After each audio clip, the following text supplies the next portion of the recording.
And hello, and welcome to Ring Rust episode 5. Today, we're 5 weeks in, it's going great.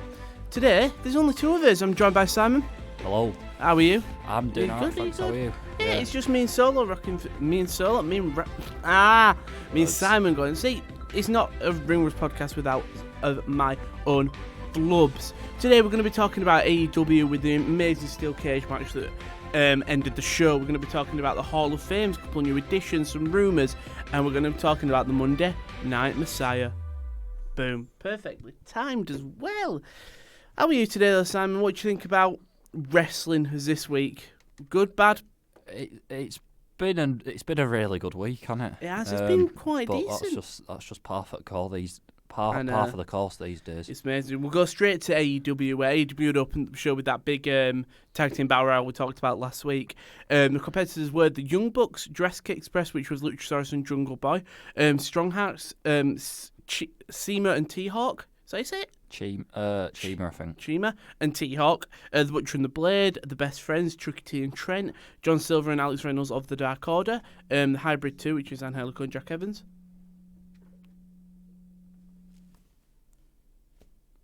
That was weird. That's a weird sound. That was weird. If you heard that, you heard it. Private Pie, Isaiah Cassidy and Michael, it's the Dark Order. Ortiz and Santana of the Inner Circle and SCU. Sorry, this match. Have you seen it? Yeah. It was for me. It was one of the best battle royales. It was quite good, wasn't it? Well, they all did. So Santana and Ortiz didn't enter the ring first. They sort of waited, and obviously the first people who went were Hybrid 2 with Jack Evans just being absolutely dumped out. So then the next big story point was SCU, where the Dark Order came out. The Dark Order, Evil Uno was next to the Recruiter, you know, the guy was being seen in the promos, and they basically just cut a promo saying the Exalted One is coming, which I think is looking more and more likely Matt Hardy every single day. I don't know. With his Instagram posts when it's too obvious. He's teasing, he's tugging the rope. I know, but all of his Instagram posts are just like him replying to Matt Jackson saying, "See you soon, brother," and stuff like that. It's like, oh. It's almost like it's an anticlimax at this point. It wouldn't be if it's Matt Hardy, because, like, the Dark Order will go, like, the Exalted One's here, he's here, and then just, wow. I know it won't be, because it'll be massive, especially if he's broken, Matt, but I don't know. Wasn't Raven on him Dynamite this week? So when they get thrown out to the outside, they're there, and then Raven's just sat behind him in a chair. Why is it? Why? I think it's what's the word? It's got to be a red herring. Red herring. That's all. Because that's been very underwhelming if it is. Raven. Like, Raven's cool, one of the best ever themes with the Brood, but having Raven as the Exalted One, especially the way they've built him up, wouldn't just be weird. Yeah, but so the not the Exalted One, the promoter came out. It's the first time we've actually seen him live. He started saying the Exalted One is coming. Yeah, what was the whole thing that Grayson and Uno were putting on Twitter this week? It was something like the Exalted One. It was like a little poet. It was like a bit of a riddle. Oh, should we have a look on Twitter? Yeah. So basically what happened was the Exalted One come out and distracted SCU, because there was, where's Christopher Daniels? He's with us now. Was it Evil Uno who tweeted it? I think they've all done it. Everybody lives, everybody dies. The Exalted One is near. The Exalted One arrives. Wow. That is... nice. Who's it going to be? It's going to be Matt Hardy. It's got to be Matt. Everybody lives, everybody dies. Will it be at Revolution? That's early. When does Matt Hardy's contract? I don't think it's run out then. I think. Oh, yeah, it's a good point. Will he have a 90-day no compete? No, because. Because it's expired. It's not been terminated. Yeah. Right. Yeah, got it. So his contract. This was of the 6th of January. It runs out March the 1st. Oh, Revolution's February 29th. Yeah, 20 February. So we could see him on that next Wednesday. Because I don't think they're on the Revolution card. What, Dark Order? Yeah. No, they're not. So maybe we could see him attack either the new or the existing tag team champions after the match. So what happened was John Silver and Alex Reynolds enter the ring, eliminate SCU. So Scorpio Sky just immediately goes after the Dark Order. The Young Bucks eliminate Silver and Reynolds with a super kick, which was quite... It's your typical Young Bucks elimination, if you've watched them in New Japan or Ring of Honor, when they do a type of elimination like that, it's always a super kick. And then, as we go further into the match, Santana and Ortiz actually do enter the ring. They have a bit of a scuffle. Then Shima gets eliminated, and when he's leaving, the Evil Uno gives him a mask. And he takes the mask and he walks off holding it, which is big. Yeah, it was all about Dark Order, this really, wasn't it? It was a mix of Dark Order and the Young Bucks. It was a tool to sort of get to the point where the Bucks are facing Page and Omega at Revolution, but it was mostly just to further the Dark Order story big time. And I'm like, I think this week it was, again, we say it every week, the AEW storytelling, great. Maybe it takes ages, but the storytelling's been amazing. That ain't a bad thing. We're just also conditioned to WWE's 4-week stories. Not even that. And if it isn't a 4-week story, it'll be like an 8-week story that never gets paid off on, like what's in Eric Rowan's cage. Nothing happened, and he lost on Raw again. And I don't think he had his cage with him as well. We're not going to... It's going to be one of them famous things like what was going to be in his cage. Then we go back to AEW. And Nick Jackson got eliminated, which was big. Nick Jackson has always been the hot guy. And so it was sort of flipped on his head. Nick gets eliminated. So it was all about can Matt overcome the odds. And then people getting eliminated. Matt stayed in. Basically, the finish came when Matt super-kicked Ortiz from the ring. And then I'm guessing you've seen the gif where Guevara jumps up onto the top rope and springboards off, and Matt Jackson just super kicks him. But Guevara lands on his knees and his body just whips back. It were a really cool visual. It was like Shelton Benjamin, Shawn Michaels in a way. How it was just, it sort of came out of nowhere, but it looks amazing. If you haven't seen AEW's Twitter as well, they've done it with Mortal Kombat, so you can. It looks amazing. And then basically the ending was he just eliminated Santana and won it for the Young Bucks. So we're getting the Young Bucks, Matt Jackson and Nick Jackson versus Kenny Omega and Hangman Page at Revolution. What do you think? Be good. They all sort of know each other inside and out, really, don't they? Yeah. I don't think Hangman's ever wrestled any of them. I know Kenny and the Bucks have wrestled before, but I don't think Hangman has. I don't know what way it'll go. That's the tough one, I think. I don't know whether Page will cost them the titles, and the Bucks pick them up. Well, on Being the Elite, the problem is I'm saying on the Being the Elite because you have to watch it. But again, more storytelling with Hangman Page. Kenny Omega just gives him a talking to, basically, and says, you are one of the best wrestlers on this roster, and you're just throwing it all away. Is this what your gimmick wants to be? Do you want to be drunk all the time, or do you want to be a champion? And Hangman Page and then he says something, and Hangman Page just leaves the room and says, I can't believe you thought like that or something. It's just storytelling again. The problem is it's on Being the Elite, and not everyone watches Being the Elite. Put it on Dynamite. In fairness. Yeah, but where would you fit it? I know you'd have to sacrifice something, but it was like a 5-minute YouTube clip. Where would you put that in? Where would you put it in? I don't know. I can't comment, but I just maybe the highlights of it. But I don't know. But if it's that vital, it's got to be. Mm-hmm. It's got to be shown. Like, I don't think it's like super vital in terms of this is a big story point, but it's just like emotional story point. It was great. But then we had Shanna vs Chris Stanley with Britt Baker on commentary. Shanna spiked Stanley on the crown with the DDT. Statlander escaped. Chris Stanley reversed Shanna and finished the match with a big bang theory on Shanna scoring the pinfall. Also, what finishing him? I'm with Jim Ross on this one. Ooh, I don't get Chris Statlander. I don't, but I like it because it is a weird. She's just an alien. It's a cool theme. Because it got announced last night that Nyla Rose would be facing Chris Statlander. Yeah, but I don't know. I just feel like I'm missing something.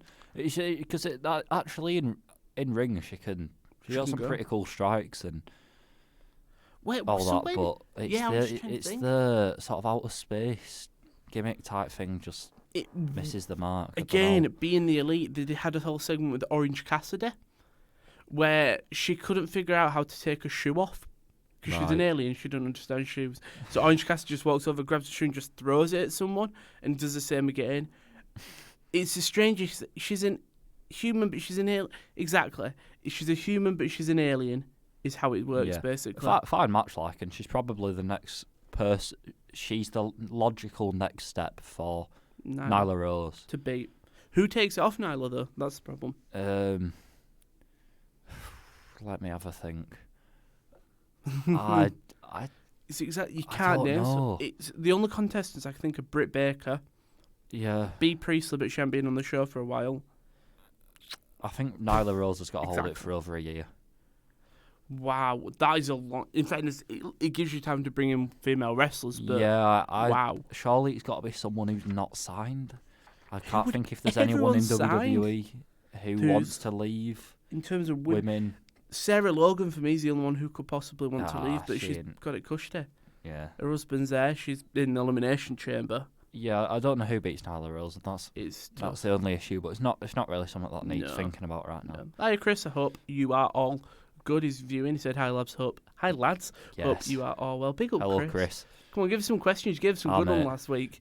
But then we had the tag team match. Well, no, we didn't. We had Moxley versus Jeff Cobb, which was always going to be a tough one because obviously Moxley has got his match against Jericho at Revolution for the title, and Cobb's only just been brought in.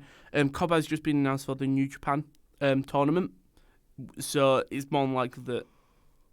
I think if they announced it before we knew we were losing, at least there was a chance that he could win here.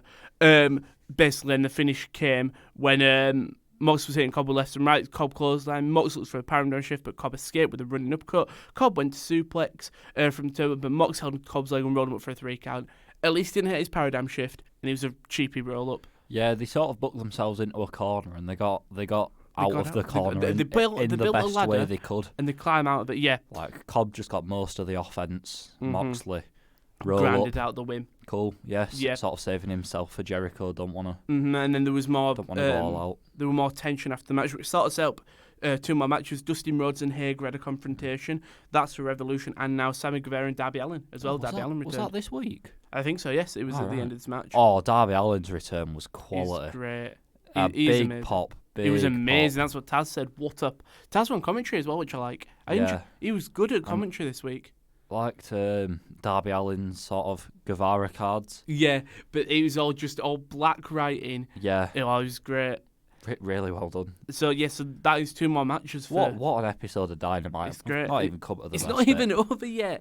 That's the worst thing. So that is another match. So we've got Darby Allin, Sammy Guevara, and Jake Hager, Dustin Rhodes for the AEW Revolution. There are 5 single matches, 1 tag team match, which is mental. Is there only 6 matches? Yeah. Oh, it's so perfect. So far?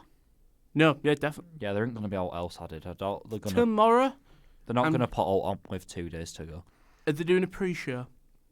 Because if they're doing a pre-show, you might see like Jurassic they will, Express. But they'll do like a dark, not like a dark match, but like as you say, Jurassic Express versus Santana and Ortiz maybe because they're not 2.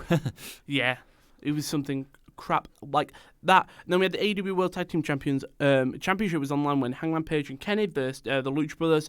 Amazing match again. I think the tag team division we talk about it every week, but it genuinely is the best. And this week, 2 tag team matches who just nearly stole the show. The Lucha Bros are incapable of having a bad match. They're just the best. It's strange to see that they've been booked to lose, if you think about it, a lot of the times in their title matches. Yeah. Yet they still always come out the favourites. Yeah. Yeah. In fairness, Pentagon. For me, who's the best, Pentagon or Rey Fenix? Penta's cooler, but like Rey Fenix is mesmerising. If I had to pick one, I'd go Rey Fenix. I'd go Penta just because his outfit. Fair, yeah, I can't argue with that.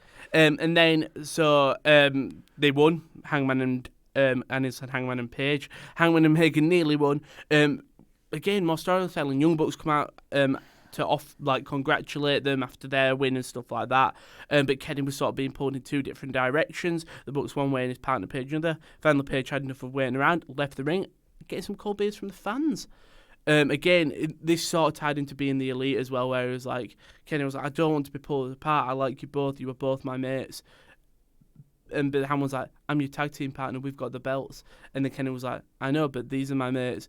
and we're still gonna defend it. Oh, it's just the Hangman Page thing. It isn't for me, but everyone else loves it, and I can see why.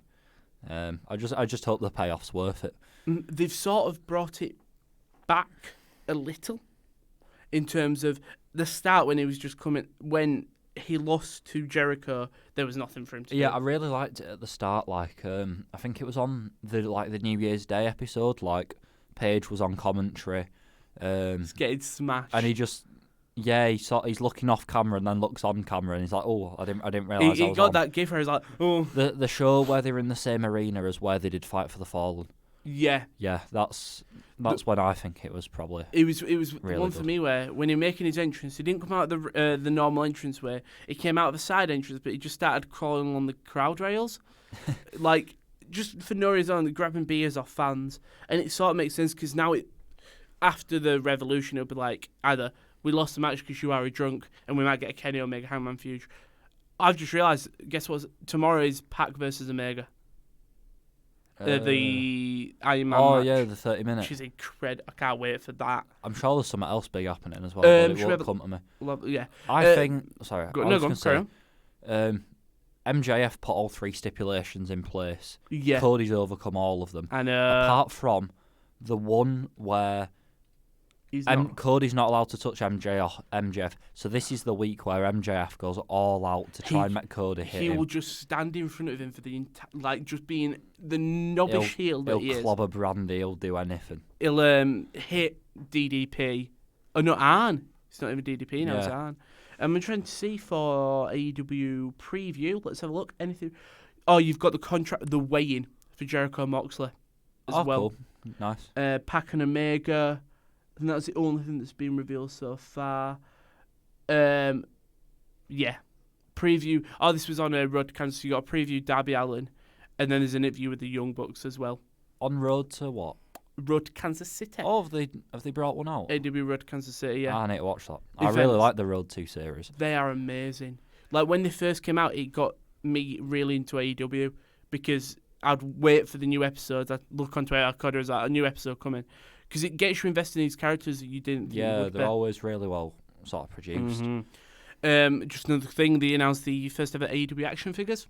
Cool if you like figures. Nice. Yeah, I think it was sort of every wrestler's dream, innit? So Young Bucks, Jericho Moxley, Cody, Brandy was set 1, I think. And then it was Lucha Bros, MJF, Hangman Page, and one more. I'd get Lucha Bros figures. Yeah, Lucha Bros is amazing. They'd just be so. They also look amazing. really realistic. They don't look tatty.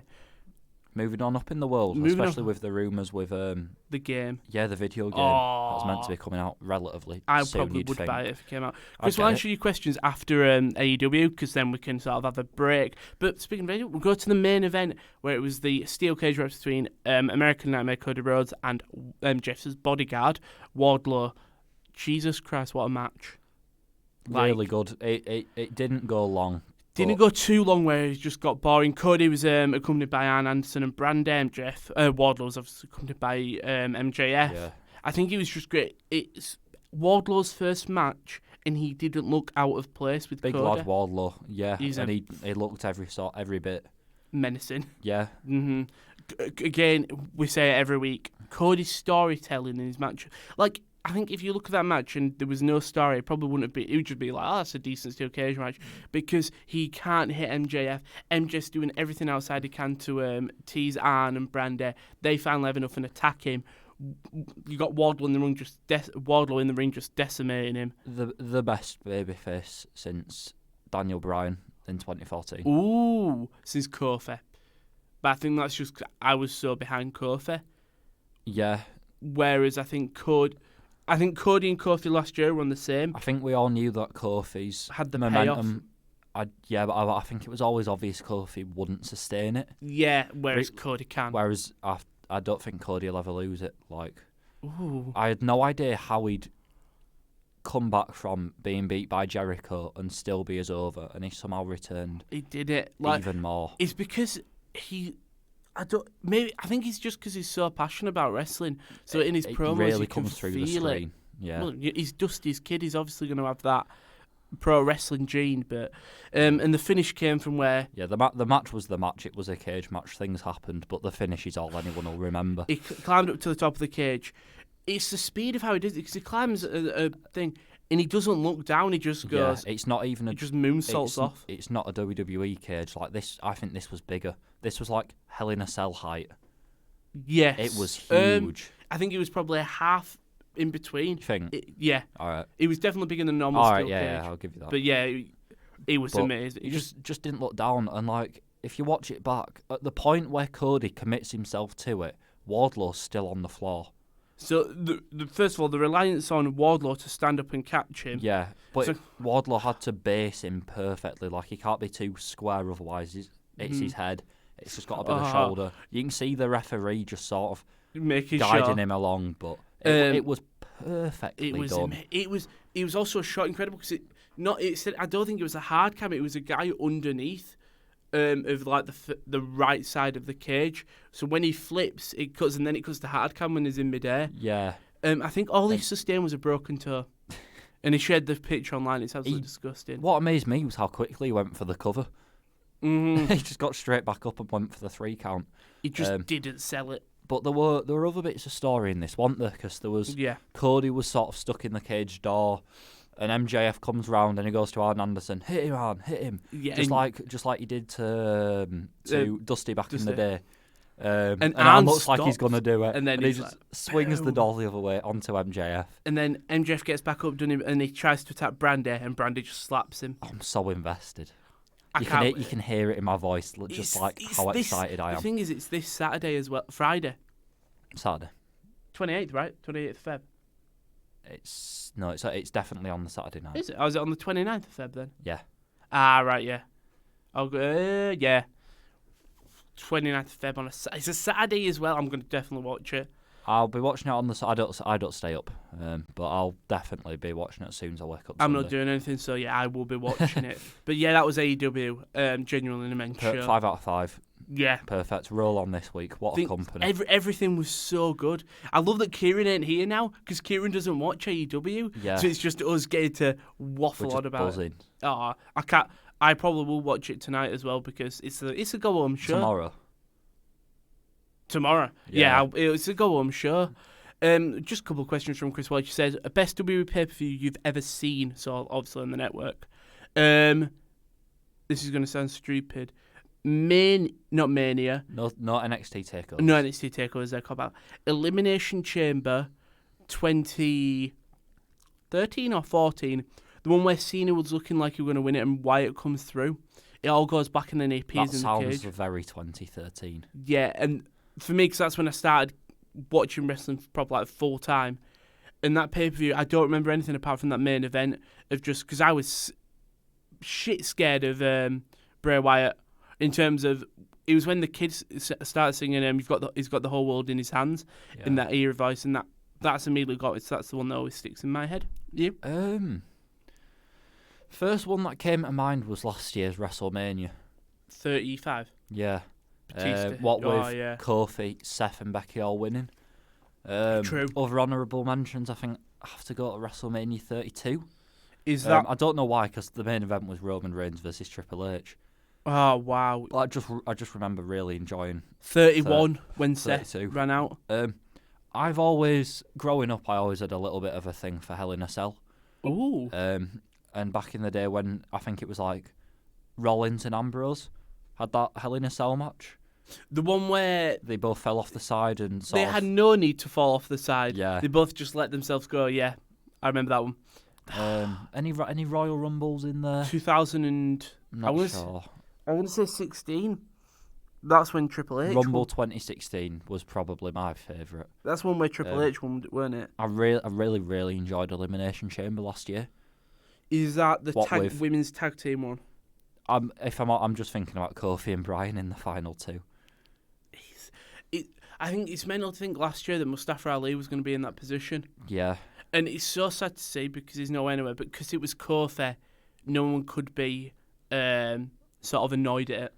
Yeah. It was honourable. I know I shouldn't really say it, but honourable mentions go to I really enjoyed the Saudi Arabia I thought you were going to shows. say Great Balls of Fire. No, Greatest Royal Rumble was great because I love a Rumble. Greatest Royal Rumble was great. Crown Jewel, the first Crown Jewel was just so stupid. You just had to laugh. Is that the best in the world tournament where Shane McMahon won? You watch wrestling to be entertained, and for better or worse. It was amazing. Yeah, it was great. Super Showdown in Australia was great as well. WrestleMania 17 for him. Favourite, we'll do this one. Steel Cage, Hell in a Cell or Elimination Chamber. Which one's your favourite?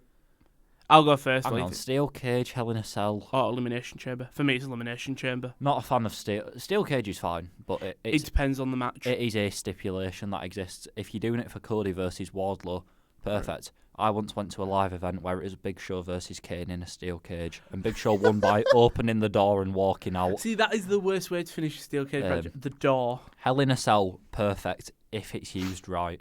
Yeah. I don't know why I have so much affinity for the pay-per-views. I don't anymore, but like Gargano Ciampa at the moment, that's the sort of feud that needs to go Hell in a Cell. I think that needs to be a false like anything goes match. In terms of Falls Count where they don't stay in the arena, they will just keep on fighting and fighting, unlike the Shane McMahon. The Elimination Chamber is really good. It's got to have the right people. Yeah. But as you don't know, it's a bit like the Rumble in the sense of you don't know who's starting and you don't know what order people are going to come out in, and it's just so unique, sort of, because you've got the pods. And also, I'm really looking forward to it this year. I'd go Elimination Chamber. We've seen so many people just interfere in a match. Michaels came under the cage once. Wyatt interfered and stuff like that. We've seen it sort of bring some more surprises than Hell in a Cell steel cage. Do you remember when Kalisto sort of climbed on top and just sort of dangled up like the tag team match? Yeah. But then we talk like Hell in a Cell, New Day versus the Usos, which was an amazing. It was just them two just giving the bodies up. Hell in a Cell's good if done right. I don't. Roman Reigns versus Rusev. That was a good Hell in a Cell match. Reigns should have had it, and that should have been the ending. Instead, they had a false count anyway. Yeah.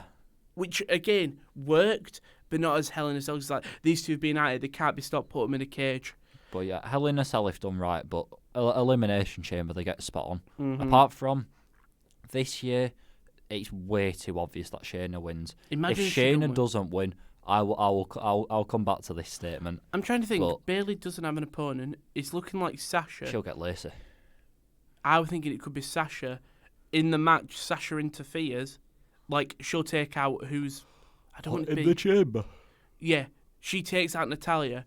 She wins it because Becky interferes for Shayna. Shayna Becky, and then she goes, "Well, Becky's got Shayna. I want Bayley," and that sort of works. Be a bold move. It'd be very bold, but it could work. I think that's more likely to happen. And the final question. Oh no. Your favourite tag team pairing ever? Now, I think for this, we can't class proper tag teams in terms of like the Lucha Bros because they've always been together. Yeah. I think we should be ones that have been put together and worked, like Sheamus and Cesaro. Your favourite tag team? I'm going to go... We'll answer both. We'll do your favourite tag team of all time. Yeah. And then, like, your favourite pairing of two superstars who weren't originally a tag team, sort of work. So I've got... My favourite tag team has been probably... New Day. I think. Original Shield. Oh. It was Reigns. Are we talking about actual tag team? Yeah. Because my answer may well be the Lucha Bros. Fair play. Like, they are incredible. The mismatch DIY, you can't ignore. I forgot they were never meant to be a tag team. I'm so recent because obviously I don't have the nostalgia. No. Towards Rock and Sock, DX, Nation of Domination. Why am I saying that? You know what? I'd go Miz and R-Truth.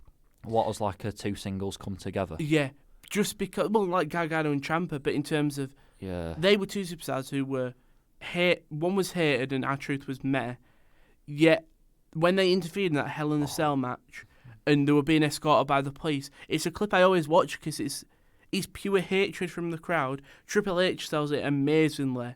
And the Miz is just his cocky self, like smiling when he's being pulled out. And R-Truth is this, and when he was like Ron the Truth Killings, he was a bit more sane but hard. Cody, Rhodes, and Goldust in WWE. in WWE when they When did they had- the Dust Yeah. Shield. But Oh, my answer for this would probably have to be Cesaro and Tyson Kidd.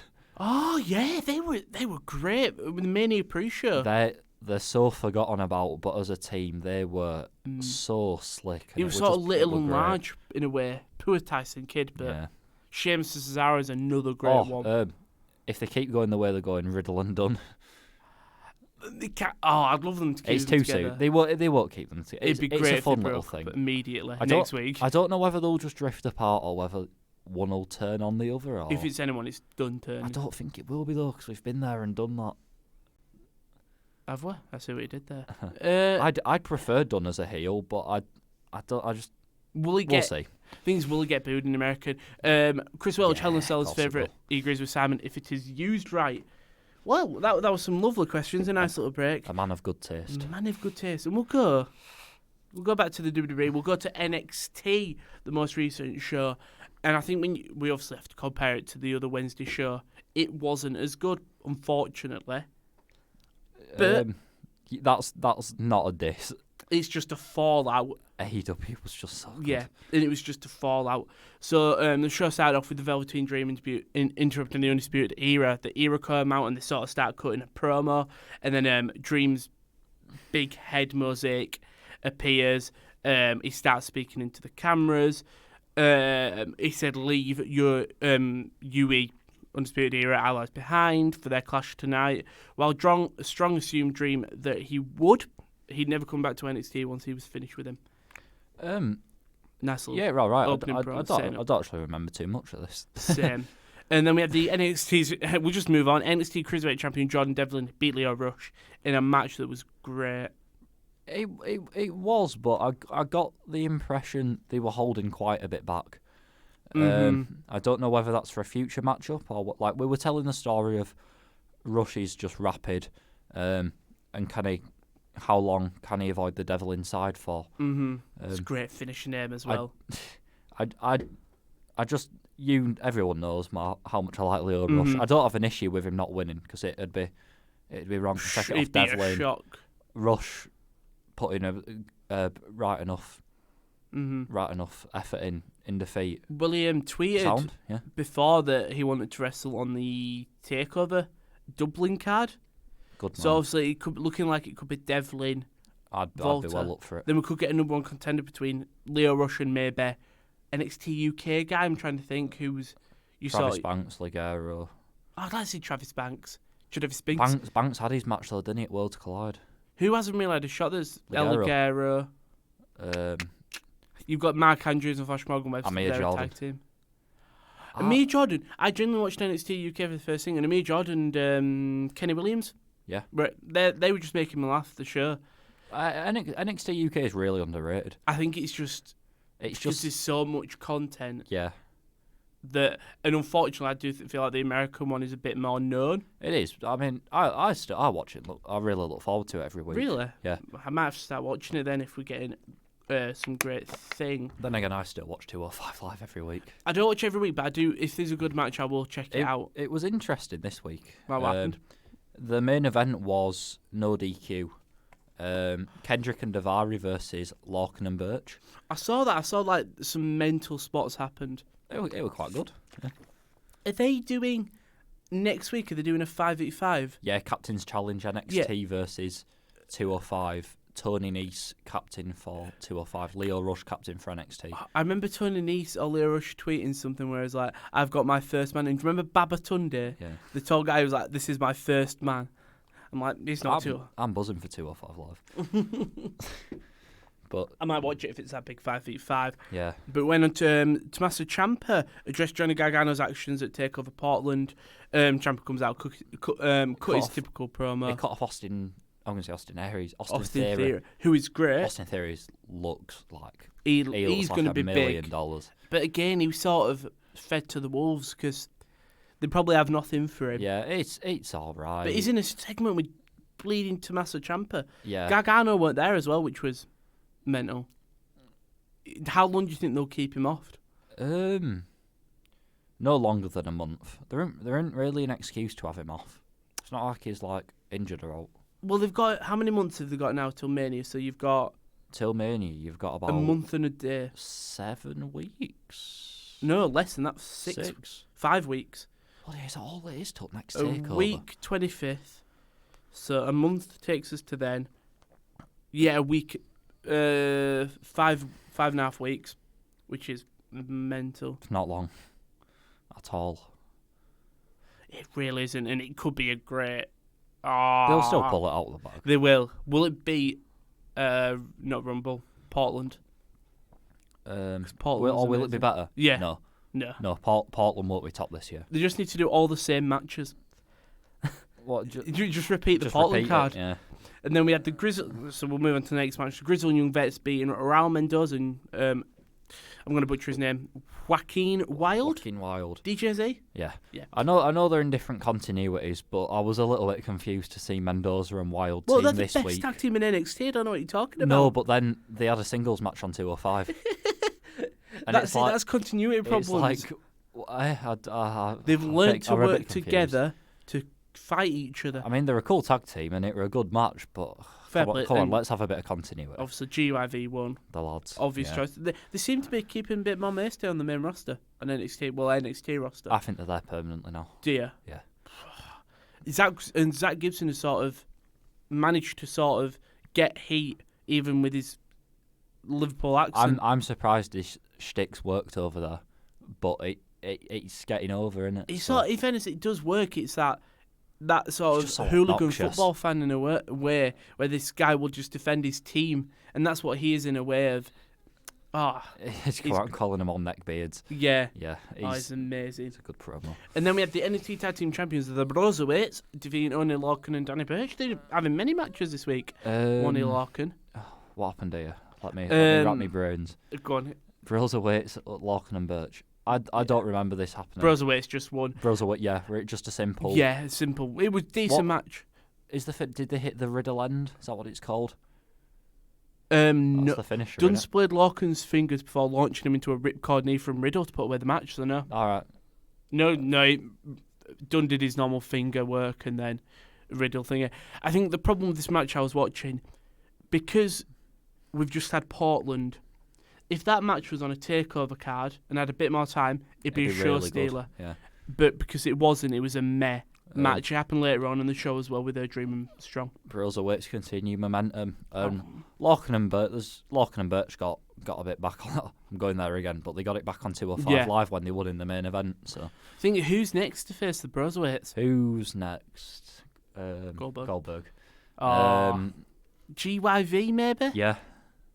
No. Yeah. Well, they faced them in the final Dusty Classic, so I feel like it's a bit too soon to go there. Imperium maybe, but I don't think they built enough on the main roster. That's fair enough. Who did they have? Sabatelli and Moss. Moss is going to bring his 24/7 championship. Sabatelli and Babatunde. That's a team that should happen. In fairness, they won't be able to be stopped. People would like it. Because it's just I'm convinced. It's just big beefy man. Right. 5 a bet on it. If Tino Sabatelli becomes in a tag team and ends up fighting, just having a match with Riddle and Dunn, I'll give you a $5. Yeah. This year, we'll say, because if I'm being honest, I'm not even sure he's going to make it back onto TV. Here's hoping. Don't let him down like that. I don't. NXT's Twitter account have been pushing his return a little bit. Have they? Yeah. They've been giving him a bit of coverage. So. And then we went on to Keith Lee. NXT North American champion Keith Lee defeated Kona Reeves. Did this last about 10 seconds? Reeves got a massive pounce who didn't take kindly. It were pounce, Big Bang Catastrophe, yes. 3 count. Yeah, classic Kona Reeves. Why? I don't get it with Kona Reeves. Like, every brand's got to have its jobbers, but it's not even like he's a respectable jobber. Like, he's an annoying jobber. He knows he is. I don't quite know how to word it, but it's not even like he has any credibility. It's not like a Tyler Breeze. Yeah, like jobbers on main roster have a little bit of. Like, you come out and you think, Eric Young. Nice to see him. Eric Young. Zack Ryder, but it's Kona Reeves. When Kona Reeves comes out, I feel like everyone just sort of laughs and goes, well, I know where this is going. Yeah. But Dijakovic came out and said, and Keith Lee said he'd be happy to take him one-on-one again if Dijakovic can beat William Regal. No, leave it a little bit. Who else? It's such a stacked roster. I'm trying to think who else goes Damian to Lee. Priest, Kushida. There's two Who people. Kushida? He really hasn't. Rumoured that he's going to go to the main roster. Main roster or 205? Main SmackDown. Really? Do you know on SmackDown they had the blue envelope? Oh, I've heard about this, but I'm He's not looking seeing more it. and more like Ali because it was the hand and his light thing that he does. But All right. other rumours are Killer Cross and Kushida. All of which kind of makes sense. Yeah. Kushida would get lost in the shuffle. He would, unfortunately. Then we went on to Chelsea Green defeated Kane and Carter. Again, she actually won a match. We love the Robert Stone brand. He's good. It's fantastic. He's amazing. He's sort of this cocky, we're better than you, but they can sort of lose because they're too full of themselves. I'm really looking forward to seeing where it goes. Mm-hmm. I mean, I've said that for about 3 weeks now, and it's not really gone anywhere. But we'll just keep on waiting and seeing. They've got me, yeah. Mid-match, though, Bianca Belair basically called out Charlotte Flair. Yes. And so tomorrow, Charlotte Flair versus Bianca Belair on NXT. Get Belair added to the match at Mania. Or have Flair versus Charlotte at TakeOver Tampa. Flair versus Charlotte? Yeah, Flair versus Charlotte. I mean, Charlotte versus Belair. Belair, Flair, it's all the same. I'd like it if it was Belair, Charlotte at TakeOver. That'd be a big showcase match. If Belair wins, she gets in the Mania matches. She loses, but she will have so much going for it if she does. Or you could just have a win. She won't then win have at her at Mania, Mania. but Oh. they won't do it. But it's what I'd like to see. I think they'll only do Rhea Charlotte just because it's Rhea. I don't quite know where Belair goes from here. It's I think she gets title called loss. up. You think? Yeah, I think she'll go SmackDown. It's about time. SmackDown or Raw? SmackDown because Bayley needs some more competition. Yeah. And Belair is that. Same. Went into the main event where the Velveteen Dream defeated Roderick Strong. First match back. Again, if it was on a TakeOver, it'd be a 5-star.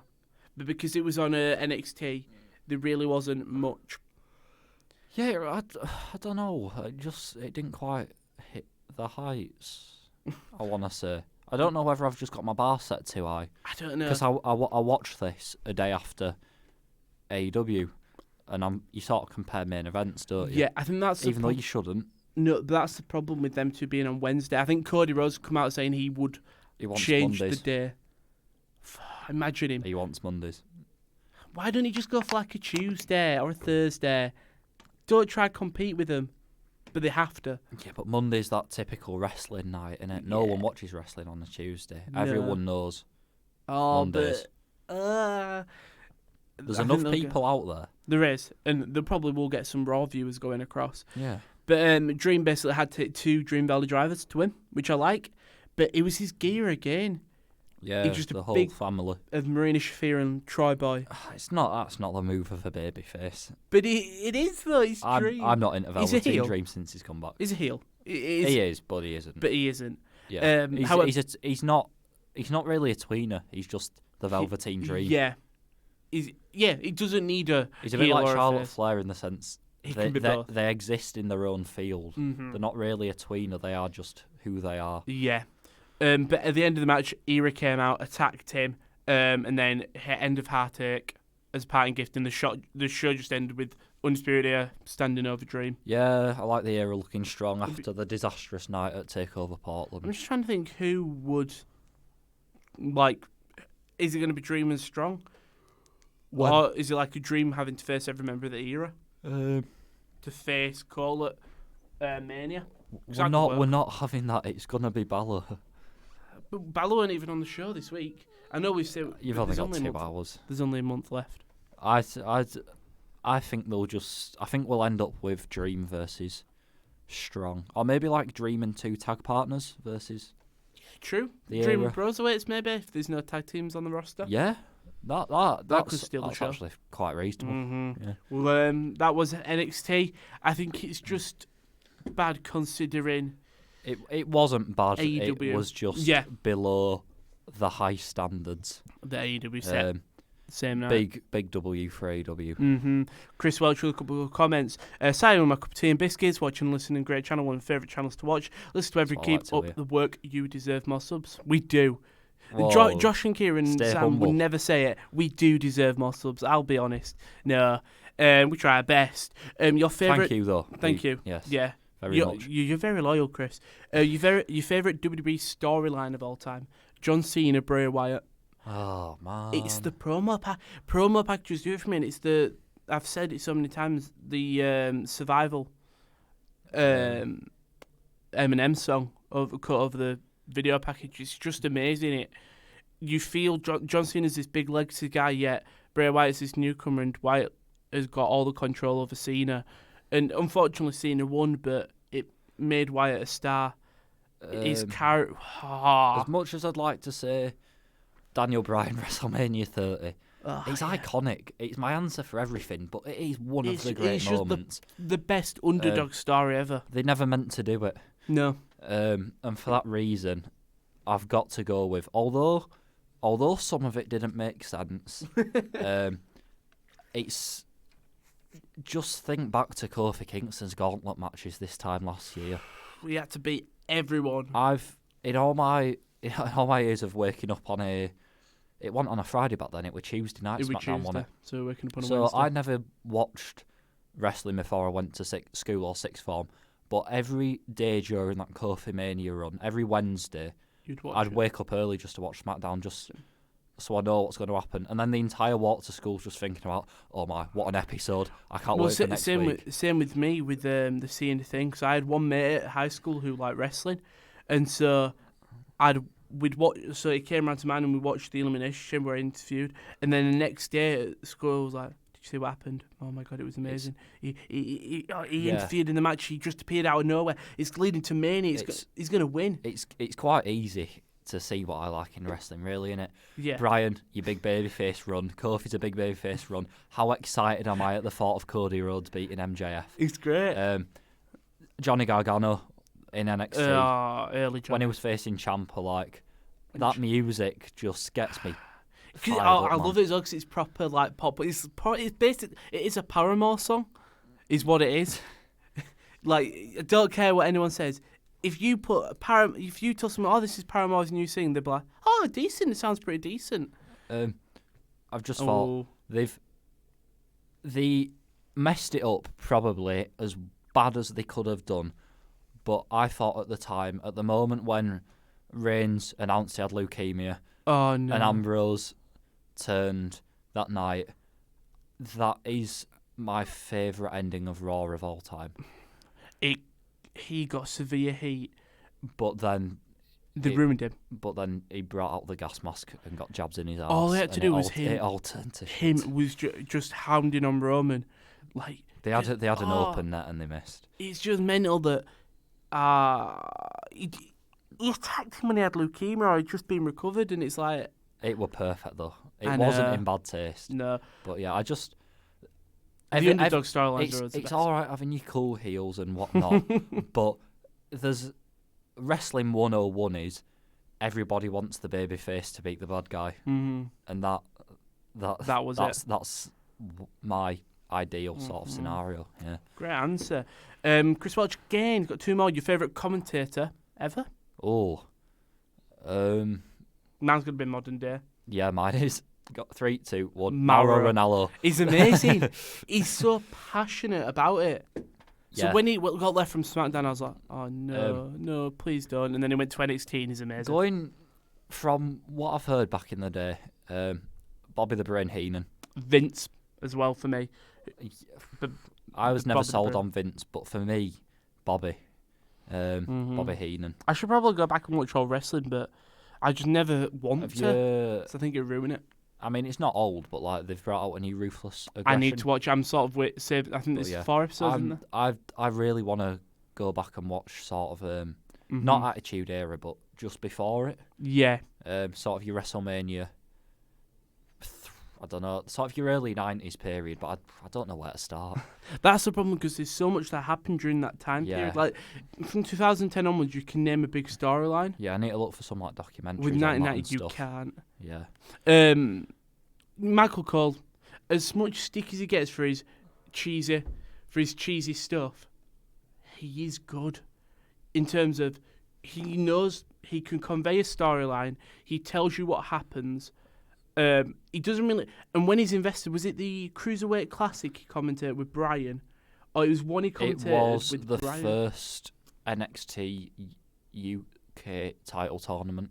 And he commented that with, I think, Brian or Nigel. And he was amazing. It was Nigel. It was Cole and Nigel. And he was amazing in that. Yeah, Cole is simply the mouthpiece for Vince backstage.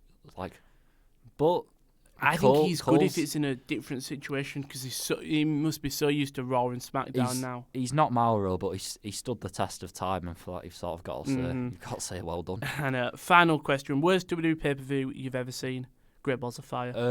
This is such an easy one. What is it? Payback 2018. Who was on it?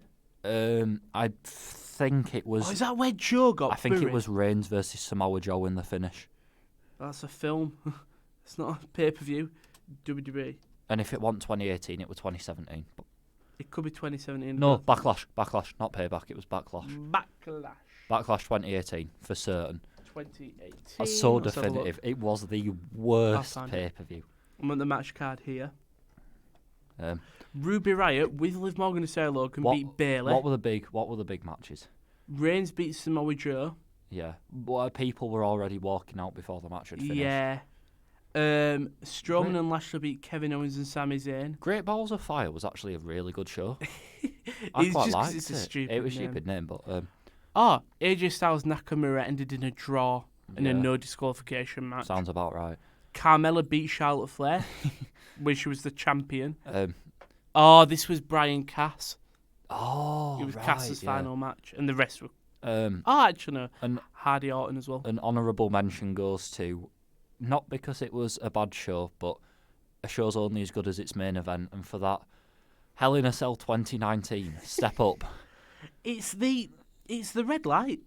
It's not that it was everything about it. Just I like the big comical. the big hammer and the I like that chairs because it and fits his gimmick. it ruined him. The Fiend has not recovered. I'm just looking at the rest of the card though. You had great matches. Ignore the Natalia match. Becky beat Sasha in a Hell in a Cell. It's Bryan and Reigns beat Harper and Rowan. wait, when was this? Hell in a Cell. 2019. Was it? Yeah, Orton beat Ali. Kabuki beat Bliss and Cross. The Viking Raiders and Strowman beat the OC by DQ. Chad Gable beat Corbin. Was that this year? Wow. And because the main event was Seth versus Fiend. Wow. Ended by referee stoppage. You can't have a deep. That's the whole point of Hell in a Cell. What? What do you mean? Great. Referee stoppage in the most fierce match. There'll be some others, but I probably just can't think. And obviously recency bias. I started watching pay-per-views every time in 2016. I did used to watch a lot of the pay-per-views. Can't think of any more, but there No. definitely will be. Yeah, there will be. Let us It'll know, just Chris. be like I think Battleground 2017. Yeah. I really didn't like. For me, I can't think of them off the Cena top. Rusev flag match. For me, off the top of the head, I can't think of any. But if you gave me a show and I saw the card, I'd be like, yeah, that was not good. Yeah. If everyone craps on the Saudi shows, but they haven't actually been bad. Saudi shows are memorable. I think it's just because you've got amazing legend matches. Yeah. We're going to SmackDown now. Well, you say amazing. They don't turn out that way. Undertaker, the tag team match, Undertaker and Kane versus DX were amazing. Just where Sean is just like, we're too old for this. We'll go on to SmackDown where the Usos and the New Day beat The Miz and John Morrison, Dolph Ziggler and Robert Roode. Again, they've got a tag team match at... This was a while ago. I'm not going to have too much to say. I know. This was a match from for Super Yeah, Showdown. this happened. Is that this Thursday? Yeah. Oh, wow. It's in 2 days. Morrison and Miz and Morrison seem to be taking a hell of a lot of losses to say they're challenging for the titles. Well, I'm guessing Roode or Ziggler got pinned. It'll have been Rude. Rude will have taken it. Yeah. Of course he did. The Usos pinned him, so he keeps the New Day and The Miz and the Morrison sort of clean for their match at Super Showdown. Normal tag team match.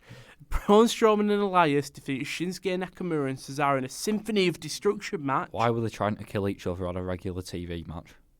Because That bump Nakamura took on the pianos was disgusting. I think that's the problem with TV matches, because you could have a no DQ match, a steel cage. It just doesn't have that big match feeling. This doesn't scream a stipulation like this. What, Destruction of Symphony? Symphony of Destruction one. I thought it was getting the sports feel when it went to Fox. And it really hasn't. It sort of dropped in. Raw's overtook it. This next bit, I mean...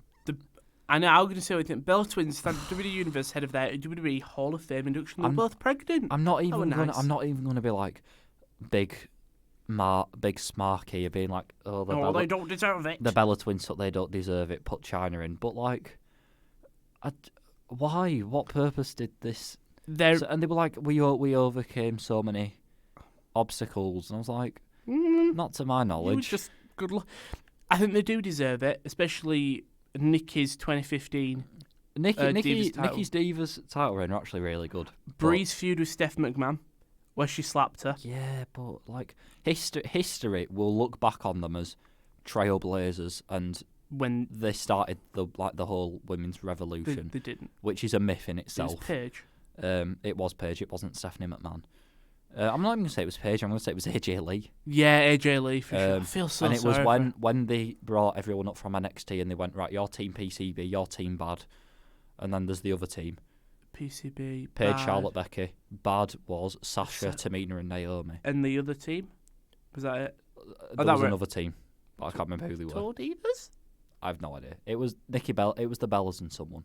The Eva Bellas Marie. and it were Eva Marie. I have no idea. Yeah. But yeah, basically, I think they do deserve it. Was this on a Moment of Bliss? Yes. Right. Okay. I think they do deserve it because they have done a lot. They deserve it, but did it need a 15-minute segment on SmackDown? I mean, you're lucky that you can get them out there to cut a few things. I know it'll have done like mainstream sort of media and got a lot of coverage and That's all that. That's the thing with the Bella Twins. I don't know. I feel like this is more just suited to their like YouTube or TMZ or even just a YouTube on WWE, like the Bella Twins are on, and they can just cut up WWE.com exclusive. Yeah. Fair play to them. I think they do deserve it. It's just a bit underwhelming. But this year's Hall of Fame is looking great. I think JBL is also another one that's rumoured. Oh, no. What? If you think about it, he does deserve it. For all the characters he's had. JBL, man. What? Okay, we're bad on commentary, but he does, if you think about it, he does deserve it. I don't remember too much of JBL. I never saw him wrestle. Right. Because there's 3 people that have been announced. Batista deserves. Has Batista been announced? Yeah. Really? Yeah, he got announced December the 9th. Oh, okay then. And then NWO, which is Hollywood Hulk Hogan, Kevin Nash, Scott Hall, and Sean Waltman. Yeah, that's cool. That's a proper Hall of Fame induction. And they're not having anyone else with them. And obviously then the Bella Twins. Yeah, they are Hall of Famers. That can't be disputed. It's just a bit. Ooh. Naff, yeah. But I wonder who the celebrity one's going to be this year. We don't do it anymore, do we? I swear they have one. Did they not do it anymore? They do a Warrior Award. Tyson Fury. Because Fury's showing up at Mania. For sure. Vince said if he beats Wilder, he's up, and Tyson Fury's already commented. I hate boxing, but he's a character. He's a guy who. But he can't wrestle. And to wrestle, you need to. He put F in. Right. This is me looking at it from I want quality matches perspective. He can promo. And how much money he's going to rake in so much, and especially now the eyes he's going to bring to the product. Because I'm guessing he can have that belt on as well. It's all about what he does at Mania. I think he's going to challenge Strowman for the IC title. I mean, Fury won't have a match for a while. He could probably go train at Performance Center for a good month. He'll be taking a bit of time off now, won't it? I kind of feel like it's come a bit soon. I think they're going to do more than 2 Saudi shows this year. And I think they'll do another one in the summer. And I think that's when he'll come back. Yeah, in fairness, he'll bring that Saudi money in. He'll have about a month off. Yeah, in fairness, he has just won a boxing match, so we can let him off. Yeah. Then we had Daniel Bryan defeating Heath Slater. I like this. This happened a couple of weeks ago, didn't it? Yeah, and then it re-happened. Drew Gulak came out. Oh, yeah, he was like, And, off the top rope. I'm going to show you all the mistakes you made in my PowerPoint presentation. Is it Gulak versus Slater? No, it was Bryan Slater. Yeah, but like, is that what we're leading to? No. Like, who was Gulak telling to get down? Bryan, I think. No, I think it was Slater, because I think Slater went up top for like a splash, missed it, and then Bryan won. And Gulak was like, that's what you get for going up top. Right. I know before the match I think he came out with Heath Slater. I might be wrong. I think he came out with Heath Slater before the match and was going to Bryan like, these are the things you did wrong in the match with the PowerPoint presentation. That'd be about a bit silly if they just had Gulak and Bryan. Like, that's complete parallels of the card. It would, but it'd make no sense. Anyway, Bryan beat Heath Slater simply. Then we had Naomi defeated Carmella to earn the right to face Bayley for the SmackDown's Women's Championship at Super Showdown. We always knew it were happening. I said, well, that sounds like really like, it was obvious, but it was. Yeah, you could telegraph Naomi. We were going for Bayley versus Naomi at Super Showdown. Will Naomi win? No. It's good it's happening at Super Showdown, another women's match, but it is. It's probably going to be a step in the right direction, because this is one that's actually got a bit of meaning and a bit of story, as opposed to here's Natalya and Lacey Evans. Look at these women do their thing. Yeah, now it's sort of these two have had a feud. She's won a match to get this opportunity. I think they'll take it quite safe. Like I don't think Naomi's going to be hitting any rear views. That would be funny.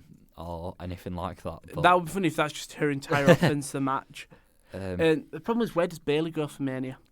Lacey Evans. Oh, really? You're in favour of Sasha. I don't like Sasha. I forget about Sasha. Yeah, but she could come back in and easily just... Well, you say that. She got convincingly beat at Hell in a Cell. Like, and TLC, did they have a match at TLC? No, I don't think they did. No. As you say, she's been off for a while. I say as you say, but like Nia Jax is always looming. She was rumoured to maybe be back at the Rumble. I know she's currently training. That she put out a video of her doing weights at the Performance Centre. By Mania will be over 2 months removed. Yeah. I think Jax is sort of in a race against time to sort of get... Will she come back There's no story with her. She'd have to come back face as well. Which will be a problem. Yeah, they could get away with that. She's not been around for a long time. And then the main event, Goldberg and The Fiend, Bray Wyatt, go into an explosive encounter to enter SmackDown. Goldberg was back on the blue brand, and with one simple message, The Fiend Bray Wyatt was next ahead of the Universal Champion battle at Super Showdown. However, the Hall of Fame was quickly interrupted by Bray Wyatt from within the Firefly Funhouse.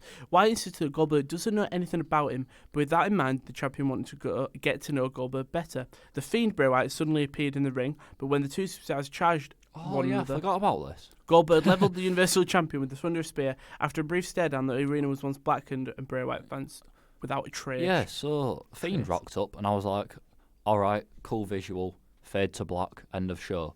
And then Goldberg hit him with a spear. I was like, all right, okay, well, the Fiend's going to no-sell it. And we'll be like, oh, how's Goldberg going to keep him down at Super Showdown? Oh, no, it just turns out Goldberg stands tall. And then he just went back and he just disappeared. I like the whole thing of the disappearing and reappearing act because it is spooky. It's cool, but this one the go home I'd have gone for. No. But Wyatt wins. I've changed my Goldberg ain't gonna win. If Goldberg wins, we riot. We won't riot. We'll just laugh. And it'll because he's not gonna do a full time schedule. Like if he somehow wins, he'll lose it at Mania. But could you have Goldberg wins here, faces Reigns at Mania? And then you just have Cena and Fiend just in a non-title match. Yeah, but they haven't. Apparently, that's been cancelled. Cena versus Elias would be mad. Like Cena Wyatt could work. It's got Cena Wyatt would sell. It's got legs. I don't think it needs to be for the title. And it's a bit like when you had Lesnar versus Velasquez for the title in Saudi Arabia. It was like. That didn't need to be for a belt. It had enough weight by itself. The title's meant to elevate. You know, you've timed me over. Seeing a Fiend would be great. It would be. Yeah. And then Reigns Goldberg would be great as a spear. Who's on SmackDown this week? Cena. Yep. Oh no! Here we go. It's also the result of Super Showdown. Yeah. If Fiend wins, it's Cena, which would be great. See, I'm intrigued. Be interesting. Apparently, there's been a superstar pulled from a match at Super Showdown. Shall I look? I'm just going to have a quick look now. It's probably going to be like the 2-8 trophy or something. Oh, don't diss the is it R-Truth? It's somebody, because Rey Mysterio's now in the 2-8 trophy match. Oh, someone's been removed.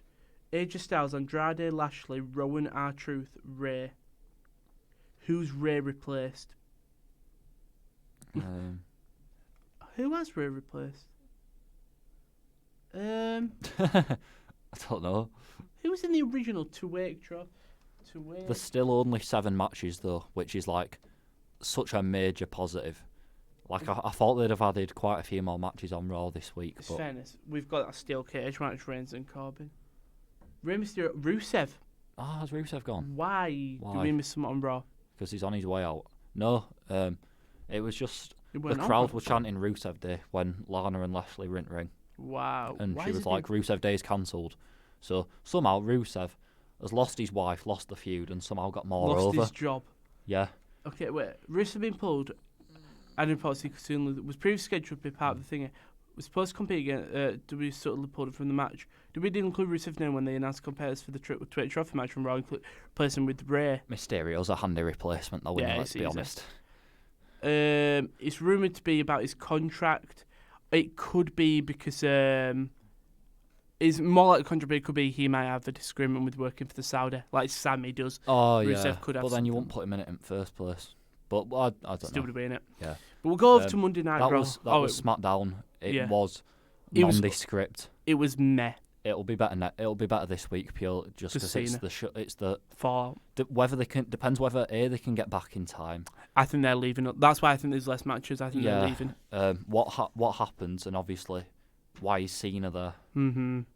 Should be good. Wait and see. We'll go over to Monday Night Raw though, where Kevin the show started off with Randy Orton. He came out, started cut promo. So I was watching this live, and all of a sudden Kevin Owens music came out. I was like, "Who's that? Is that like another legend?" I watched all of this on 1.25 speed, and I was also getting ready for football training because if I get fined if I'm not there by 7. So I can't say I took too much notice to this. It was great. Wait, right, Owens how did you have confronted. do you mean last week? No, today. When did you have football training? 7 a.m. or 9 a.m. What? Yeah. Is this for?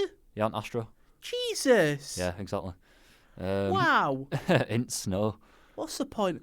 We're just learning more about football. No, so Kevin Owens confronted Randy Orton. Kevin Owens gave one of the best promos I think I've ever seen him give. It was quite good with this. It was basically just like, he said something like, "I don't care about your reason." I can't actually remember. He wanted to know, but he was like, "I wanted to be in that ring with Edge to celebrate his that return." was it. It was like, you took that away from. I grew up in Canada where Edge. Everyone dreamed of wrestling Edge, and you took it away from all of us. And then Orton said, "You think you know me? Haha." Edge's theme. You think you know me, and Kevin Owens went, "I see what you did there." Basically, Owens versus Orton at the Elimination Chamber. Ooh, well, they had a match obviously at the end of the show, but that could be good. Unless we're setting up for. It's a strange one. I never thought. I thought we were going Rollins versus Owens though. And they've just seemed to have dropped it. Yeah, I don't know. Well, have they though? Because they were there at ringside in the main event. No, Orton will be in the Elimination Chamber. Or will he? I don't know. See, that's the men's. They hadn't announced anyone yet. We're not far away. No, but there's been a rumoured lineup. But I know they haven't. What have we got for the Chamber? We've just got the women's match. Just women's. So far, it's because we've got Super Showdown, and unfortunately that it takes. It sort of gets precedence. in the way, doesn't it? Yeah, like it's the 8th of March. We've got Elimination Chamber. That's a week. Elimination Chamber. It's Yeah. on the 8th, isn't it? So is it a 10-day build? We've got one Raw and 2 SmackDowns left. I know. And the card has not been revealed. It says it's a shame because the Chamber should be mega. There's only one match revealed, and that's the women's. Genuinely quite disappointed that It's bad, innit? that they've done it like this. Anyway, we move on. Angel Garza defeated his cousin, Humberto Carrillo, and he Sorry. always figured out. There's one person confirmed for the men's chamber, and that's Sheamus. So it's SmackDown, I'm guessing, the men's. No, I think they'll do it both brands, and then whoever wins can just challenge their brand's champion. But Brock's got Drew. I'll take it back then. Things with SmackDown, you're going to have... Brock, he might have Ricochet. Don't. Imagine. Wait and see what happens on Thursday. No. Imagine. I don't think I've ever been so sure of a WWE title match than Ricochet loses this week. Imagine if he wins though. The limbs. It won't be though, because it's in Saudi, and it'll just be like It's Brock Lesnar. It'll be a shock, but it'll be like no one. It'd just be a bad surprise. Yeah, I can understand. But then we had Angel Garza defeating Humberto Carrillo. So the Kevin Owens thing, and they cut backstage of Selena Vega cut an amazing promo backstage, just basically hyping up Angel Garza. And then just before they left it with Charlie Caruso interviewing her, and Angel Garza just in his sleep just went, Charlie, they said don't mix business and pleasure, but you are business and pleasure. He said it with that smile as well. Yeah, he was just smirking the entire. He's so good. Two cousins doing, to quote Kalisto, good lucha things. Yeah. Them two were so good together though. So they had some really nice like pin combinations, and then Garza. When they were both on the headstands slapping each other. Yeah. That was just weird. Garza got him. Had the tights. Nice. Angel Garza. What a boy. What a beautiful What we just male. need now, me and Kieran were talking about this last night, Angel Garza just gets with every woman on the roster. That's his whole gimmick. His gimmick is that he's good looking. Yeah, but it works. He is amazing. He's so good. The problem There's is not more to say with him. How do you get him to that next level? I don't know. And that's, I think, the one problem when have him face Ray. Well, they've announced a match for next week where it's Garza and Andrade versus Humberto and Ray. Every time, I don't know why, but in terms of if you want to elevate someone up the card, I always go back to Jinder Mahal. You just whack, like as in wrestling, or just whack him in a. Just like wrestle like in a match. Returning former WWE champion Jinder Mahal. Like I think Drew should have a little 2-week program with him, because Jinder can be like, I've been at the top, I've been there, I've seen it, I've done it, X3 and B, yada yada yada. I think it's like if Brock's not on the show for 2 weeks, it could be him and just saying blah blah blah, and then Jinder comes out and sort of interrupts. And just Drew can claymore him in about 2 minutes, but just it's another little step to take. Yeah. But then we did have Ricochet who beat Luke Gallows in just a shooting star press. He's amazing. What a move. Cool. Yeah, Ricochet gets a decent win before Super Showdown. It's the least they could have done to make to give a little bit of belief that he might have a chance. And then obviously after the match, Brock Lesnar and Paul Heyman addressed Lesnar's match with Ricochet. Typical thing. I think this was more about Drew McIntyre, to be honest. I don't remember this happening. I'll just read what they say. Saying Brock Lesnar and Super Showdown is a stretch. Put it lightly, but even Lesnar advocate Paul Heyman, there's an unusual amount of pressure with the Beast's title defense against Ricochet. If Lesnar loses, the road to WrestleMania is effectively repaved on the spot. That is, of course, a big if. Such a big if, in fact, that Heyman dismissed it as an impossibility, effectively looking past Ricochet in WrestleMania, where Drew McIntyre lies in where. So it's basically just to do with McIntyre. All right. Yeah, sure. Yeah. Keep building it. It's a long build, and I wish McIntyre would just give a little bit of attention to Ricochet, to be like, don't look at me, mate. You've got to get past Ricochet on Thursday first. Mm-hmm. Give him a bit of that rub. I think he did have a promo, but yeah. Chris Welsh just said Jinder Mahal, Jesus Christ. Go back and watch Jinder Mahal's SmackDown run when he was the champion. He was decent. Yeah, he's got the CV to have a bit of credibility. He's a former champion, and that still hands. And he won the US or IC title recently. US. Yeah. Former WWE champion, less than 3 years ago. He's a former. You've got the 3MB Jinder history. Mahal is a former WWE champion. And I'm not saying it's a top level feud. It's just, I just think it's a nice little one for him to come back on. Yeah, I don't know why I've just thought about Lars Sullivan, because he needs to get. I'm just thinking about injured people. I don't think Lars is ever coming back. Yeah. No. If Lars comes back though, he's starting from scratch, and he'll have to sort of work rebuild his way back him. up. Yeah. He's not a man for Drew to sort of claim or. I think there's too many problems. Like, obviously, he had his own issues, and then he had the leaks. Been in the gym working hard though, hasn't he? In fairness, he's just a big hoss. I'd say I've got no desire to see Lars back. Same. Even in NXT, I didn't like. He's 5-star Lars. Obviously, we all hope he gets better. Good, and all yeah, that, but in terms of his character, I'm Yeah. not fussed. Other injured person. I go through this list every week. I don't know Who's why. another injured Jeff person? Hardy. Hardy, he's one who But can return close. He's not babyface versus babyface. That's not one for McIntyre. No. Honestly, Mahali's the man. I'm genuinely trying to think he's looking like Jinder Mahal. For God's It sake, depends how Jinder Mahal he we're could relying still, he on. could still be like months away from returning, and I may chatting nonsense, but it's all It speculation. It is all rumour and speculation, innuendo. And then we did have Aleister Black who defeated Eric Rowan. So before the match, the OC attacked him in an electric room. And he still came out of his match and beat Eric Rowan. Oh, was that before the match? Yes. I watched him get attacked afterwards. Same. So I was very confused and I realised it was before the match. Oh yeah, it's a bit of a jump in it for Black going from Eric Rowan to AJ Styles. AJ Styles, yeah. That's from 0 to 100, but After the match, he did call out AJ Styles and Rowan on the ramp there. I'm just trying to see if Rowan. I do it every week to see if Rowan's cage is there. Aleister Black's just really cool. He's and great, he's never innit? not going to be cool. I think unfortunately the main roster I hate it, but the main roster does ruin superstars, and as much as I don't think Black's been ruined. not as much as Ricochet for me. I know Ricochet's got a match with I'm not Lesnar, even going to say it's been ruined at all. I think he's on his way to big things. Wow. He's not. Big claims from Simon. He's beating Murphy. The Black Mass is getting fully over.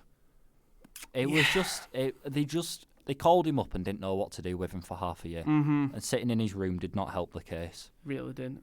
But now least they're he's finally wrestling. moving with it, and I'm liking it. And the Black Mass is always the best Yeah. finisher. Bobby Lashley beat R-Truth next. Obviously, it's all to do with the Twig Trophy.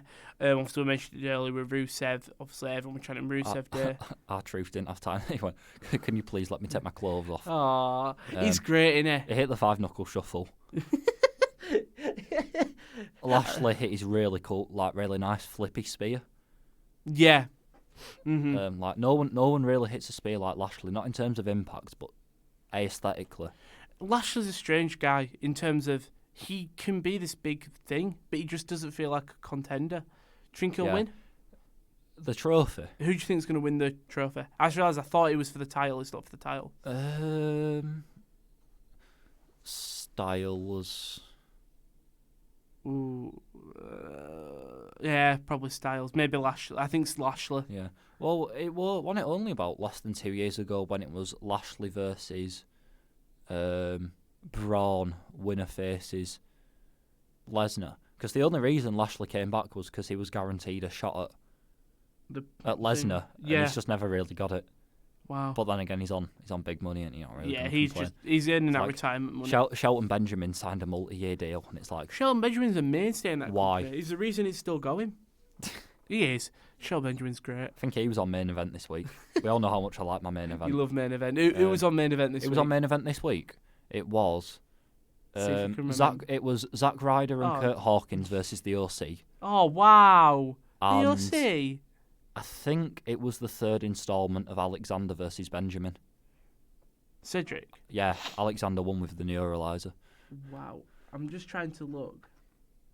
I was surprised to see the OC on main event. That one took me aback a little bit. Does Mickey James do the commentary for it? Yeah, her and Byron Saxton. I just saw it. Then I was going through the commentary. It was like She ain't good. 2019. I can't tell whether she's not good or whether because they know no one watches main event, they just don't try. Because it's so half-arsed. I'm just trying to see. I can't find who was on the show, but God. Oh wait, Riddick it's from 3 weeks ago when it goes up on the network. So when I say I've watched this week's main event, I actually mean I've watched 3 weeks ago. Oh yeah, I can see it. Yeah, he doesn't even say that. He's just showing the loser eat dog food match. All right. But yeah, fair play. Yeah. Then we had the contract signing between all the Elimination Chamber women.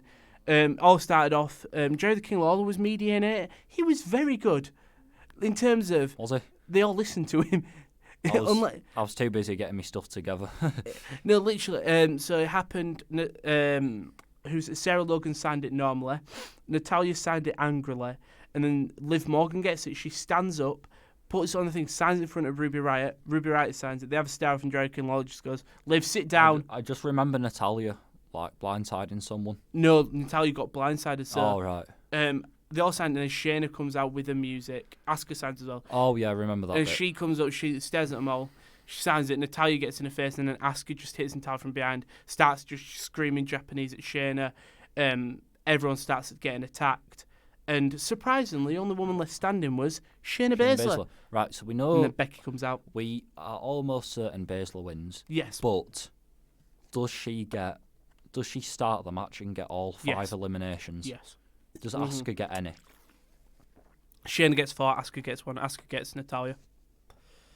And because Shayna will get it, like, Liv will attack Ruby. I feel like you've got to give Asuka 1, but Shayna really should have, like, all. I think Asuka will get Natalya, and then Shayna will get all the former Riots, because it's like, Liv will attack Ruby, and then Shayna will just get her in the Kurafida clutch. I think she'll win it very comfortably. Oh, yeah. And then she'll pin Asuka, obviously, last. I think it could be Asuka Shayna for like 10 minutes left.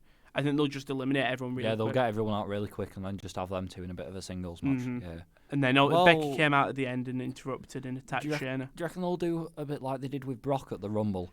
Shayna and Ruby Riott beats her. Shayna's looking round the pods going, come on then, while she's waiting for the next one to come out. Next person comes out, eliminated. I think they want... And every person left in the pod shows a little bit more fear with each elimination. I think they want the Liv and Ruby thing to happen, so maybe have Natalya come out and get...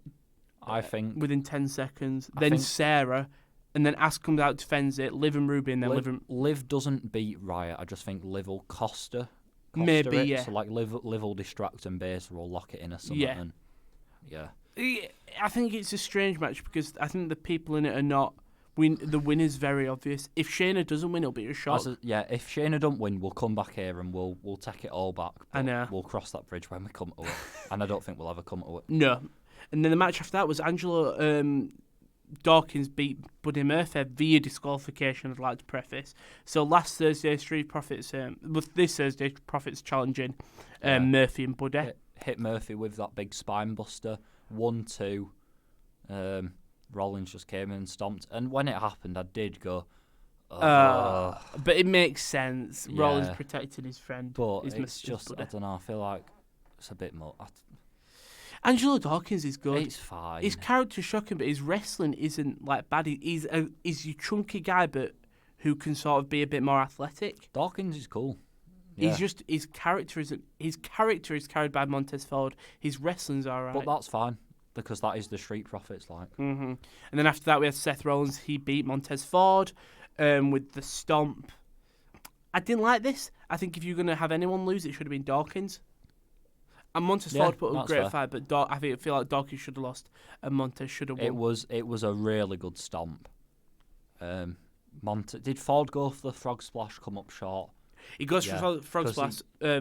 Rollins moves, and then when he's getting up, Rollins stomps him. Yeah, because Ford got really high on the splash. And there were no one there as well. It was a cool stomp. Rollins has got the Messiah look down to a T. Yeah. With the gloves and... It's the shaking of the hand when he goes out, just like... Yeah, that really made me laugh last week. Yeah. But then we'll go to the main event, I think. Yeah, I was just going to say... Randy Orton beat Kevin Owens. But that by a fast count. Right, yeah, I was going to say Rollins and Murphy will definitely... They'll retain. Yeah, so I thought it was just a given. So the referee was previously just a normal referee in the night before. I think he was the referee for Angelo Dawkins' match. This really confused me. He refereed earlier on, I think. So I think when I saw it, I was like, "Oh, he's just a normal referee." And then it was an alright match. Seth and all of them were outside the ring, and then all of a sudden it was just 1, 2, 3. Yeah. What? Like who and why? And it was just from a DD. No, actually, it makes sense that it's from the DDT because if it was a normal count, it was like Owens would have kicked out. Yeah. Sorry, I think I just brushed my mic. I don't know whether that came through. Yeah. I had to look to see whether it wasn't Brad Maddox. He's made his return. He's back. Yeah, I've never seen him before. No, that's why he was in Europe. So Jason Ayers, one of the referees, when he I think he ref. That wasn't Jason Ayers, was it? No. Right. He tweeted though, congrats to that guy's Twitter handle for making his Raw debut. And then, because I think it might have done Ricochet, Luke Gallows, and then when this fast count happened, he just went, "Oh, I'm like." It was something bad about him because it was more if he didn't know. What? I was saying, what do we? Why? Has Seth Rollins and the Messiahs paid him off? Has I'm Orton guessing paid that's. him off? I think it's something to do because Orton was shocked. Oh yeah, well, Orton had a look of confusion, didn't Yeah. it? It was a bit like Dakota Kai didn't really know why Raquel Gonzalez saved her. It was But just they've sort of got together because yeah, she did that, and I think that's the same with this. They might have their own referee. yeah. No. Didn't Owens put him through a table? Yeah. So So what that's just happened buried was, the referee instantly. yeah, Owens stared at him and was like, "What the hell?" And he grabbed he saw there was like a rip in the shirt, so he grabbed it, and it was the Messiah T-shirt. Yeah. So he just picked some So- power bombs and threw a table. So I don't think the referee's really. No, gonna he won't be in- there He again. won't be in this storyline. He's just a small cog in the bigger And he in the pushes bigger it along. in the bigger machine that is the fact that Rollins and the Messiahs are now paying referees off to win matches which I or to like, defeat Owens. which I really like. Yeah, I think they won't do it nice. again just because it is very, Yeah, it's repetitive if you. and do it's it again. obvious like he's a new referee But they'll keep. I hope they'll keep finding ways to sort of get around it. and sort of Um, dominate Kevin Owens. yeah, it'll be interesting to see whether Owens does out at Elimination Chamber. Mm-hmm. I don't think Owens is going to Saudi Arabia, is he? Because he's No. probably standing with like Yeah, he's probably will be with Sammy Sammy. and yeah. Okay, right. And that was Raw. Raw. That was Raw. What do you think about it? I thought Raw was actually bang average when I watched the highlights. But now looking back and talking, I think it was actually quite a good show. Mm-hmm. It was Look, great. It was really- Another 4 out of 5 Raw. Yeah, like there wasn't anything that was like, oh, that's horrible. There was nothing like Yeah. amazing. Yeah. For me, the main event were great. So, I said we're Super Showdown. We're building for it. That's fine. How much we'll achieve next week in the one Raw before the Chamber? Because you're going to have to announce at least 4 matches. They're going to have 3 to, matches. They're going to have to just go all out. At least SmackDown has sort of got 2 weeks where they can say. Yeah, they're Can going. have They're this. going to have to do so much next week. But So it's, WWE, they've done it before WWE often book. themselves. They book at their best when the backs are against the wall. Mm-hmm. It was So I think they'll get out of it. the SmackDown last Saudi show. Yeah, when it was the NXT invasion. But that was just convenient. It was just, I think they pulled it forward a week. Yeah, but it was still well worked. Mm-hmm. Chris Welch, have to go, lads. Have a great rest of your day. Take care of yourself. Thank you, Cheers, Chris. Have Excellent fun. stuff. Glad you watched. Should we go on to the little quiz we've got? Oh, Should we also? I'd love to. Should we also just play? I'm sort of never been so hungry. That's really off topic, but Quizzical, quizzical. I wanna get quizzical. Let's get into quizzical. I had breakfast at 6:30. Oh my god! So if you haven't watched Top Corner, that was our quizzical intro. But we'll go every week. Every week we like to do a little quiz at the end. This week is I'm going to list off titles. I want you to tell me. I'm going to list off the Titles I'm going to list you these titles. Can you tell me who's held them? Oh, so you like mean I'm like going to championships? so yeah. So Right. I've got a wrestler. I'm going to list you the titles he's held. Can you name Oh, I them? won't be any good at this. So normally if there were Kieran here, I'd just read them out and you have to buzz in. But I just want to see if you can get them. Oh, 'Kay. This is hard. Right, okay, I'll give it a Hold that go. a bit closer to me so I can see. Okay. FCW Florida Heavyweight Championship. IWW International Heavyweight Championship. These aren't all WWE ones. World Heavyweight Championship, WWE. WWE Championship 3 times. WWE Raw Tag Team Championship 4 times. WWE SmackDown Tag Team Championship. WWE United States Championship 2 times. So here's a Grand Slam. And it's a he. And they've come through FCW. Yep.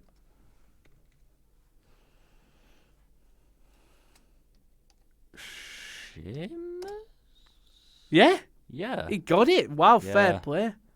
Wow, I'll take that. Can't believe you got that. Sheamus, yeah. Right, I've got my next one. I just need to find out where. There he is. Okay. You ready? Yeah. NXT Tag Team Championship. SmackDown Tag Team Championship. Raw Tag Team Championship. He's held them all once. And with 2 different tag team partners.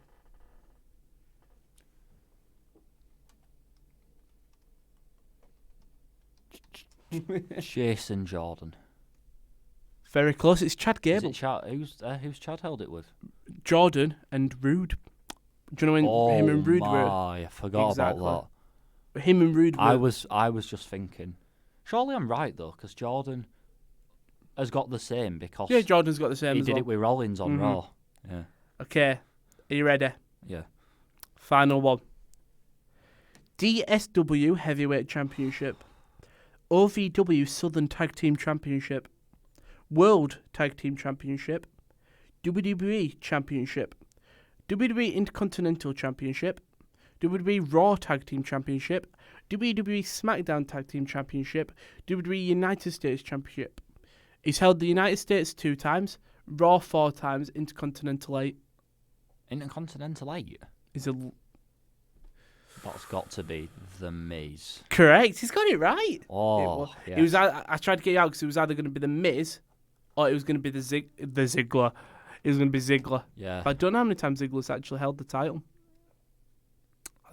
Nah, it was when you said 8 times. It's just Mr. IC title. Yeah. And like the. Do you think he'll ever break the record? You were naming some historic belts, and I was like, he's been around for a while. Will he break the record?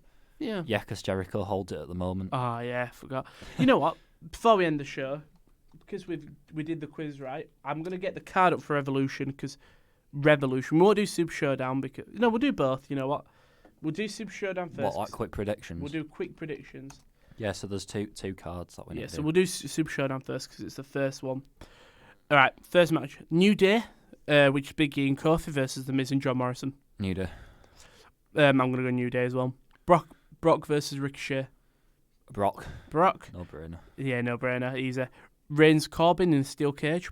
Reigns. Corbin. What? No, Reigns. We're in Saudi Arabia. Yeah.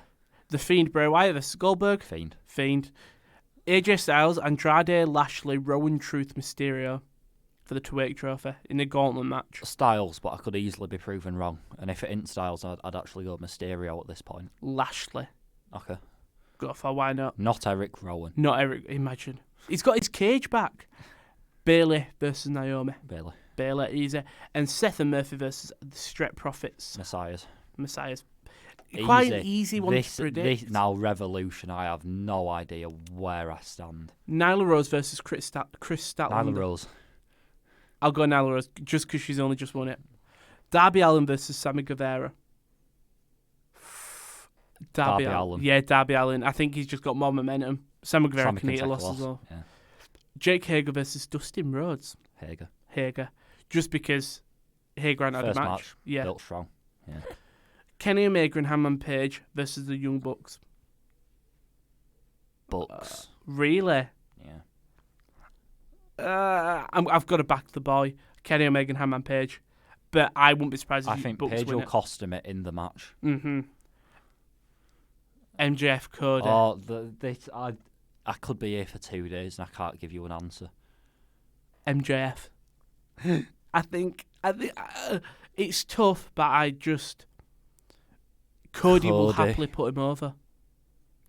I think Cody can't take another big pay-per-view loss. That could be part of his. He can eat losses.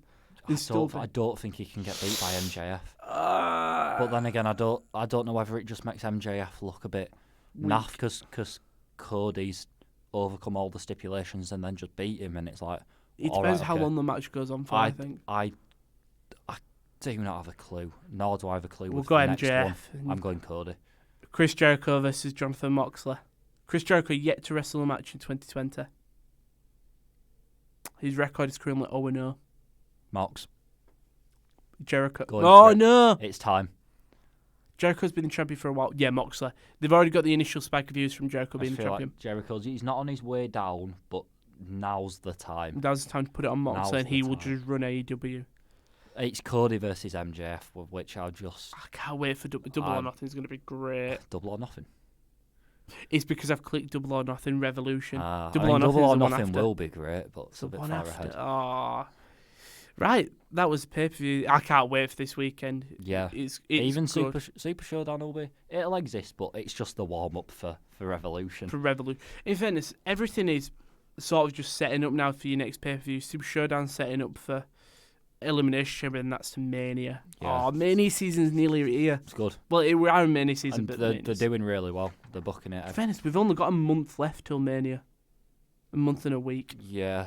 And there's still 2 more shows before it. Let's do 2 more. Yeah, Super Showdown, Elimination. They've got a long break for Mania, which is good. Long build, set everything up. What matches? So we've got Shayna Becky, more than likely. Brock, Drew. That's the only one who've really been confirmed. You could put every title on the line. They'll find someone. Yeah, probably Angel Garza. Just have like a big IC Ladder match. No, you can't have a ladder match because it's Strowman. United States ladder match. Who's got that? Andrade. Oh yes. And you've already got 4 people who can already be in there. Yeah. Strowman might Comedy have Fury. match? I was thinking possibly a comedy match. Nah, not again. Not again. Mania. Not again. We'll see. We will see. And that has been Ring Rust episode 5. Come join us for next week. Obviously, we'll be talking about Revolution, Super We've Showdown. got a lot to get through We'll week. have Raws. We'll have the 8. We'll also have.